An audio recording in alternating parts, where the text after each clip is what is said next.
Olivia, have you heard about this video for Pastor Mac Aggie? Sure, Fred. It's a documentary called Pilot to Pastor. It's a video interview with Pastor Mac. That's great. Maybe we could learn more about his story. I hope he talks about some good stuff. Well, it's up to you.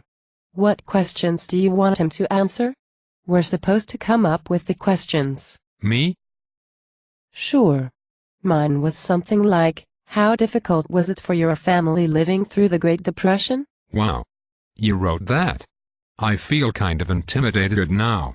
I don't think that I could come up with one as good as that. Fred, it's just a friendly question for Pastor Mac.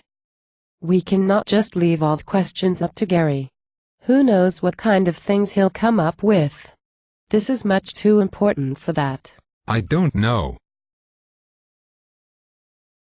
Well? Fred? Fred apparently has writer's block. But you don't. We'd like your questions for Pastor Mac. Want more information? Go to Google or YouTube and type in Pilot to Pastor. A video explains the whole project. You can even leave a comment or a question there. It would be great if you'd do that today.